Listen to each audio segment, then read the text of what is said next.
Nous avons un peuple mature. Ce que je sais, selon les dernières statistiques, les vraies statistiques, nous avons à peu près 7 800 000 Guinéens qui ont l'esprit, qui ont l'âge de voter. C'est-à-dire qui ont l'âge de mettre un bulletin dans l'urne. C'est-à-dire qui ont l'âge de comprendre, oui, voici mon devoir et voilà mes droits. Donc si nous avons plus de 7 millions de Guinéens qui savent, qui connaissent très bien les devoirs et les droits, ce que vous pouvez faire, c'est d'apporter des preuves, mettre devant le peuple, vous dire voici, voilà, ils sont en train de piller ce qui vous appartient, ils sont en train de voler ce qui vous appartient.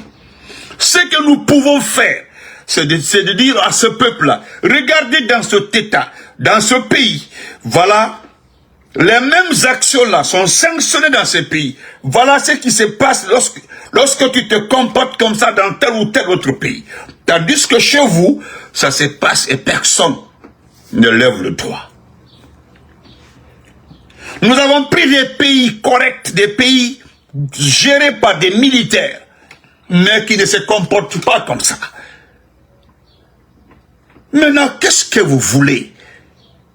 Nous n'avons plus d'exemples, nous n'avons plus de repères pour dire voilà, c'est ça. Il n'y en a plus. Mais il n'y en a plus. Ou bien ce n'est pas de regarder la chose la plus élémentaire. On vient vous priver le droit de choisir celui ou celle ou ceux qui doivent parler à votre nom. C'est-à-dire, on vous empêche de choisir vos députés. On vous empêche de choisir vos maires. On vous empêche de choisir vos conseillers communaux.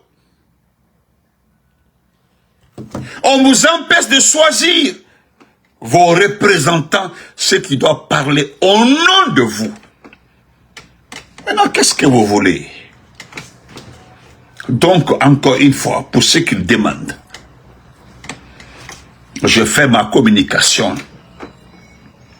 Je continuerai. La seule chose que je vais continuer à faire,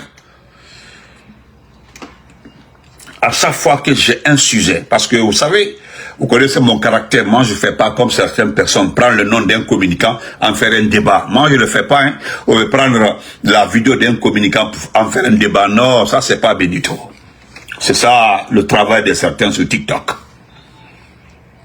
On dit, ah, il avait dit ça dans son direct, voilà qu'il a changé de camp. Oh, le régime l'a acheté, pas moi. Moi, c'est pas mon problème. Moi, c'est Mamadi mon problème. Et je ne suis pas contre Mamadi. Je suis contre le système. Mamadi ne m'intéresse pas parce que c'est un militaire de la légion étrangère. C'est pas un Guinéen. Il n'est pas militaire guinéen. Donc, en fait, s'il est là, c'est par accident. Et l'accident là, on doit régler ce problème. Et voilà, c'est celui qui m'installe. C'est pas quelqu'un d'autre. Voilà pourquoi je ne fais pas de débat avec des débats de caniveau là. C'est-à-dire venir parler de quelqu'un, venir parler des vidéos des gens. Ah, il a changé de camp, sa mémoire a sauté. C'est pas Benito. À chaque fois que j'ai un sujet, je viens débattre avec vous. Voilà. Donc, Nyamakor, l'insalubrité là, vous avez vu la petite pluie. J'ai tellement aimé votre réaction, chère population de Conakry. Voilà. Le seul défaut, c'est que vous prenez le micro, Doumbouya Ebara Toka, Moumali. Doumbouya Ebara Toka, Doumbouya, tu as vu, Doumbouya Ebara Toka, Moumali. Ah. Non. Quelle incohérence. Vous n'êtes que des personnes désorientées. Ah! Ça dit au microphone Tongo. Oyati nyogera Konakry bimba bouché. Konakry est sale. Neye mounomaminde. Yé bourra. Et puis si c'était au moins l'eau à peu près qu'on peut marcher dedans, on peut comprendre. Mais il y a un détour avec des déchets de toilettes. Il m'a demandé C'est avec tout ça là, mais rien des femmes, et mato, face à, ils te regardent, hein, yeux dans yeux, pour dire que nos vies, vous êtes à Mali Doumbouya. C'est-à-dire, on te regarde, hein, on te regarde. On dit, oh, ils travaillent. En tout cas, donc, vous êtes flanqués en Europe, en Occident, derrière vos téléphones là. Nous, ils travaillent. Vous allez vérifier la vie de cette personne. C'est pour prendre la communication, la petite partie où il t'a insulté là, pour aller montrer, chercher à montrer à un ministre là, monter bénité comme il fait, monter et recadrer les réseaux sociaux, pour avoir comme des 10 000, 20 000 pour pouvoir manger. Et pourtant, matériel, les villas, les voitures dans lesquelles les gens là se promènent là, vous devez réclamer ça. Hey! Donc, calmez-vous. Mon inbox est plein. Arrêtez, il faut défendre. Je ne défends pas quelqu'un. C'est comme quand certains m'appellent là. J'ai un problème avec la société, j'ai un problème avec Mamadi. Vraiment, je voulais te faire que tu m'aides. Je n'aide pas quelqu'un. Je ne fais pas de vidéo particulière. Non, non, non, non. Quand avant là, vous mangez avec Mamadi, est-ce que vous avez pensé à nous? C'est quand il ouvrait tous les contrats, les contrats, vous venez pleurnicher maintenant sur nos inbox là. J'ai un dossier, et puis il commence par dire que j'ai un dossier, j'ai des informations sur tel département. Après, voilà, ok, allez-y, envoyez le document. Non, ça concerne une histoire concernant notre département, ça me concerne, c'est un autre tel. Ah, c'est personnel. Je suis désolé, je fais pas des choses personnelles. Les blogueurs qui réclament l'argent pour faire vos vidéos là, c'est pas Benito, pas moi. Moi, ça ne m'intéresse pas. Donc, chers compatriotes, ce soir-là, je voudrais vous parler de Tidjane Koïta. Rappelez où se trouve cette situation de Tidjane Koïta, qui a détourné des tonnes d'or ici, là, avec Ramon Kaba. Parce que Tidjane Koïta, j'ai vu son nom. J'ai vu le nom de Tidjane Koïta pour être député en Asie. Qui a aidé Tidjane à quitter ce pays? Tidjane Koïta était presque à 2 doigts d'être arrêté. Qui l'a aidé à quitter le pays? Qui a organisé son départ? Qui? Nous avons besoin d'explications. Tapotez, partagez. Et vous avez vu la réaction, même si je ne suis pas trop fan de Jeune Afrique, mais si vous allez vous signer un contrat avec un malhonnête, c'est-à-dire un journal malhonnête, ou vous signez un contrat avec un journaliste malhonnête, comme les Lamine Guirassy et autres là, malgré qu'on a levé sa suspension là, mais il sait qu'il n'a pas cœur pour venir travailler en Guinée. Je ne sais pas s'il va... Parce qu'il n'y aura pas d'auditeur. Non, là, il le sait très bien que personne ne va le suivre. Vous avez signé un contrat avec Jeune Afrique. Je l'ai dit maintes fois. Ah, vous avez Djami à un moment. Djami, il a fait dire que c'est Djami même qui connaît Simando. Eh, Marie Massala, vous avez peu de l'argent pour qu'on écrive ça pour vous. Vous avez payé Jeune Afrique pour beaucoup de choses. Et quand vous ne payez pas, là, ils tapent sur vous. Vous avez vu, c'est la 3e fois. Hein. Mais c'est que François Soudan dit, c'est normal, c'est ça. Parce que les gens commencent à voir, ils savent. Malgré que Doumbouya a été élu au suffrage universel, selon vous, il a gagné 80 combien? C'est 86 à 80 combien? Plus de 80%. Vous avez vu que ça ne passe pas. Vous réfléchissez à pourquoi ça ne passe pas? Pourquoi on n'accepte pas? Pourquoi? Malgré tout ce que vous avez, Brime Bekeni, ça ne passe pas. J'ai vu, c'était sur France 24, TV5 Monde, la mosquée de Las Mansour Fadiga, où il a demandé aux gens de voter dans la paix, dans l'amour. Ça, c'est le rôle d'un imam. De savoir choisir, parce que vous ne savez pas. C'est le tournant historique de votre vie. Ce n'est pas n'importe qui doit être député. D'ailleurs, voilà une institution qui doit intéresser la population plus que la présidentielle. Demandez à tout le monde. Hein. Vous savez, il y a des institutions là, qui sont des institutions clés pour recadrer les actions gouvernementales, pour attraper les voleurs, c'est-à-dire pour remettre certaines situations à l'heure. C'est l'Assemblée nationale. Maintenant, pour les activités de développement local, là, ça c'est les maires, les conseillers communaux. Donc on la vote pour ces deux différents votes-là. On ne doit pas exclure les gens. Voilà pourquoi souvent, dans certains pays, des partis politiques sont exclus à la présidentielle, mais ils se présentent pour les législatives et les communales. Parce que c'est un maillon clé. Ce sont des élections différentes. Parce qu'il y a certains qui veulent aller à l'hémicycle pour se faire entendre. Il y a certains qui veulent être certains veulent être conseiller communal pour dire, pour recadrer, pour orienter les vrais projets dans la commune ou dans la commune rurale ou dans la commune urbaine. Mais il faut aller aux élections législatives et communales. Donc, il y a certains même qui refusent d'aller à la présidentielle. Ils s'opposent, ils refusent, ils démissionnent, ils refusent. Mais concernant les législatives et autres, là, ils participent. C'est ce que je veux dire à LH. C'est-à-dire, vous demandez aux gens de voter dans la paix. Oui, c'est bien beau, c'est normal. Vous demandez aux gens de faire un choix utile. Oui, c'est vrai. Mais pourquoi vous ne dites pas? Pourquoi vous ne dites pas? Pourquoi vous ne touchez pas le fond? Il y a un archevêque, il y a un cardinal qui l'a dit, un cardinal. Il y a un cardinal qui l'a dit. Un cardinal qui l'a dit.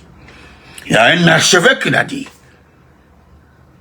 Qui a dénoncé signaler cette exclusion. L'exclusion d'une partie de la population. L'exclusion des principaux partis politiques.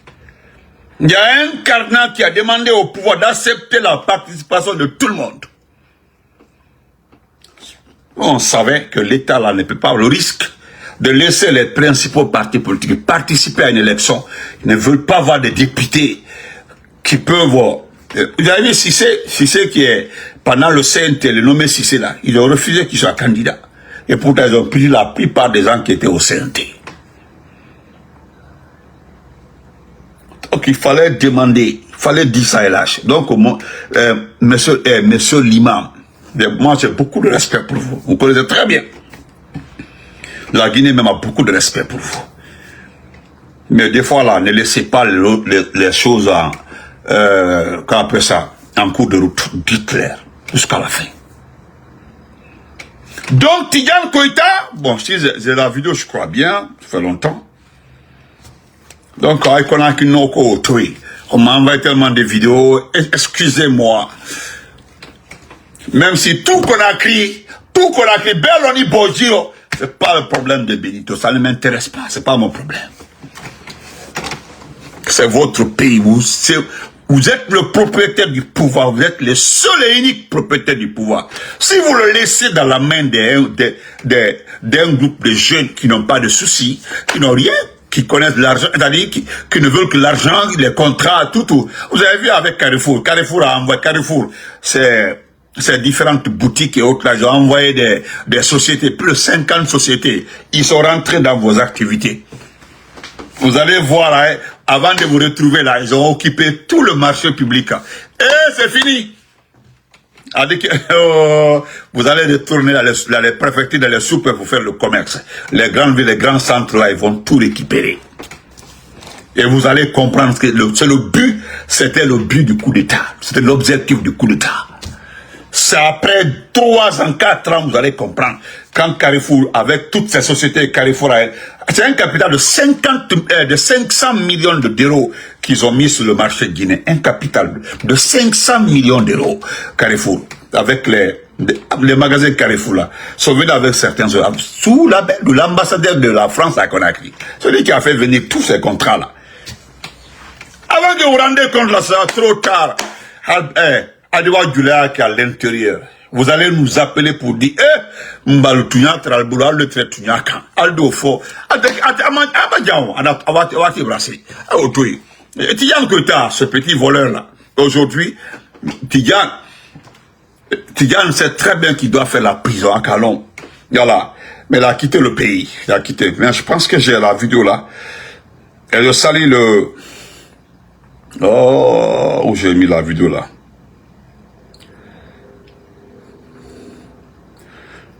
Attends, continue à faire les communiqués. Hein. Continue à faire les communiqués.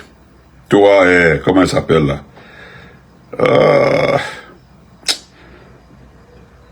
Non, où j'ai mis la vidéo là? Je l'avais enregistré. Ça là. Mais attendez, je vais vous montrer ça. C'est...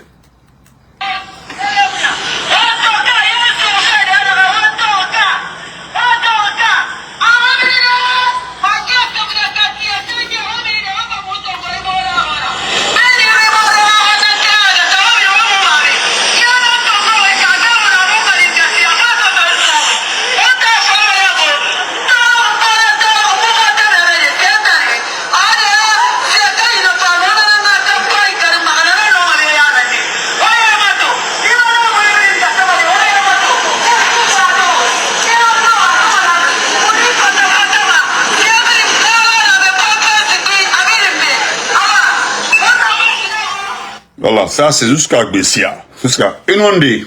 Voilà, Moukam, inondé, madame. Yo, ça là aussi, bon. J'espère que vous avez vu ça, hein. Vous avez vu? Vous avez vu ça?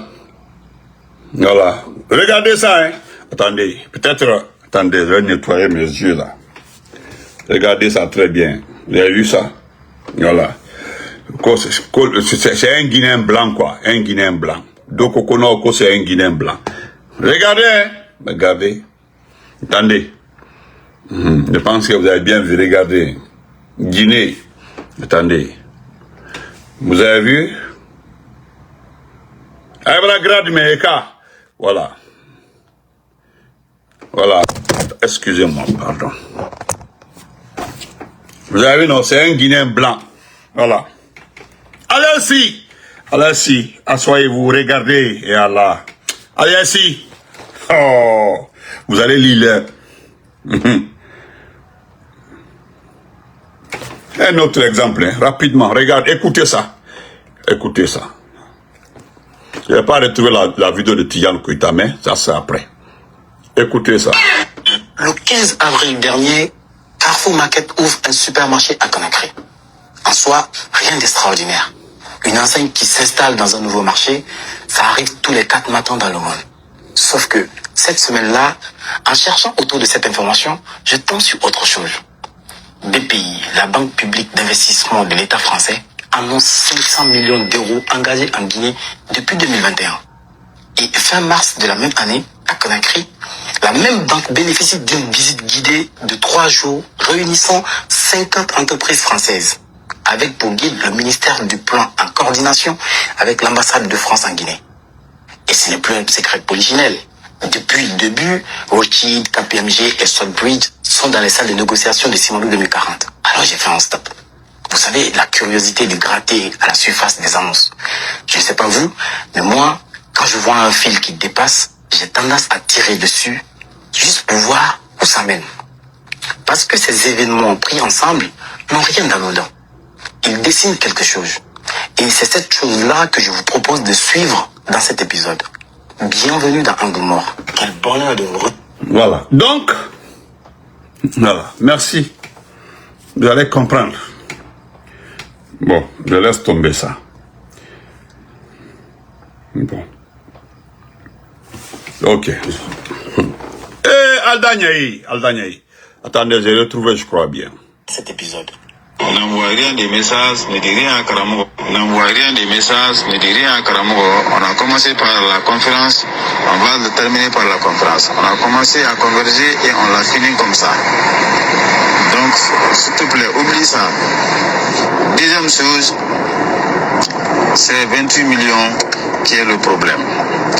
Déjà avec les 4 tonnes, il y a 14 millions qui est gagné. Ça reste 16 millions. Les 16 millions, on travaille comme d'habitude. On a $1. Vous avez 0,5, 0,5.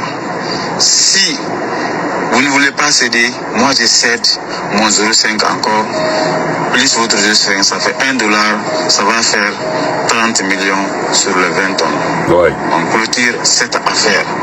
Si je ne gagne rien, c'est Dieu qui a voulu comme ça. Mais vraiment, je ne peux plus me retourner au grand frère du patron et à Kramo pour dire ça. Si Kramo a été, quoi qu'il en soit, envers moi, je ne dois pas prendre ma vengeance. Même si je dois prendre ma vengeance, c'est faire une bonne guerre. Et je n'ai jamais pris ma vengeance comme ça. La seule personne aujourd'hui à qui, si je dois prendre la vengeance, c'est juste une personne dans ma vie, dans le monde. Vous le connaissez, l'Ivoirien là. Donc vraiment, je vous en prie pour l'amour de Dieu, acceptons ça comme ça. Demain matin, il a déjà mobilisé toute son équipe, et selon les discussions qu'on a eu à faire. Donc, je ne veux plus que vous dérangez ça, pour l'amour de Dieu. Vraiment. Moi aussi, je m'impose sur vous à cause de notre fraternité. On fait la documentation, chaque personne signe, chacun signe à son côté et puis c'est fini. Pardon. Sinon, si on n'accepte pas comme ça, c'est comme si on n'a rien fait comme arrangement à l'amiable. On va rester dans le deal de 28 millions, soit il les paye aujourd'hui, soit c'est pas payé, c'est en contentieux. Donc vraiment, je ne veux pas ça, s'il vous plaît. Tout le monde est content, le grand frère du patron est content, je suis content. Lui, il est dans la danse maintenant, il va suivre. Chacun doit... Voilà. Le grand frère du patron, vous connaissez le grand frère du patron. Voilà. Vous savez, vous connaissez le patron, vous connaissez le patron, vous connaissez le grand frère du patron. Donc, c'est ça. C'est-à-dire $1 sur les 20 tonnes. C'est-à-dire $1. C'est-à-dire chacun devait avoir 0,5, Tidiane à 0,5, ils ont les groupes à 0,5. Donc 0,5. Normalement 0,5 sur les 20 tonnes, c'est 15 millions de dollars. 0,5. Mais il lui dit que s'il ne cède pas, lui va céder parce que sur un autre marché, ça a marché. Tidiane avait gagné, ils ont gagné parce qu'ils ont arrangé Tidiane. C'est Tidiane qui chercha les marchés dans les pays arabes. C'est Tidiane qui est implanté dans ces pays à travers son fils et beaucoup de Tidiane Koïta. Mais là, il dit que c'est avec 30 millions. Les gens vont empocher 30 millions sur 20 tonnes. Il dit laissez Karamo, il ne veut pas de problème pour Karamo. Si vous voyez que ce Karamo-là est jusque-là à la banque centrale, là, Karamo-là, et tout ça c'est documenté, hein, c'est gardé. C'est documenté, c'est en papier comme ça, là, en papier c'est gardé. Tout cela, c'est en papier. Lorsque nous aurons un gouvernement démocratique, un président démocratiquement élu, choisi par le peuple, lorsque nous aurons, oui, un gouvernement, un premier ministre, issu d'une élection, c'est-à-dire le président a été élu au suffrage universel, avec des élections transparentes, et qu'il choisissa un premier ministre correct, honnête, stratège et organisé, nous allons traquer Tidiane Koïta. Il n'a qu'à rester là-bas, mais nous connaissons ses biens en Guinée. Nous connaissons tous ces biens. Nous allons quantifier ce qui a été détourné, volé par rapport à ces biens. On fait la comparaison. Et l'huissier de justice, la justice saisit tous ces biens. Il y a quelqu'un où on a saisi tous ces biens en Guinée. C'est le CDD qui nous a montré le chemin là. Donc on peut saisir les biens aussi de tout le monde. Comme nous allons faire pour Amara, nous allons faire pour Djiba. Si Djiba n'a pas de biens, nous allons saisir les biens de sa soeur, sa famille. Suleiman Apache, personne ne sera épargné. Bala même, c'est pas la peine, ne vous en faites même pas. Bala Saoura, lui perd son temps. Nous allons tout ce que vous avez construit, tout bâtiment, école, entreprise, on sait. Moi, je salue cette équipe qui se bat tous les jours pour recenser les entreprises que vous avez mises sur le nom de vos parents, c'est-à-dire sœurs, cousines, ou tantes, ou bien femmes, ou bien maman, qui est décédée. Et l'équipe là est forte. Donc, ils sont parmi vous, ils travaillent avec vous, ils font tout avec vous. Donc, ils sont en train de recenser tout. Et parce qu'un jour, vous pouvez les démasquer, il peut être démasqué, il peut être comme ça, en inclin. Donc, voilà pourquoi chaque activité est terminée, il remonte les informations. Chaque activité est terminée, il remonte, nous gardons parce que nous allons garder, nous aurons tout le pouvoir, le plein pouvoir, oui, pour vous traquer.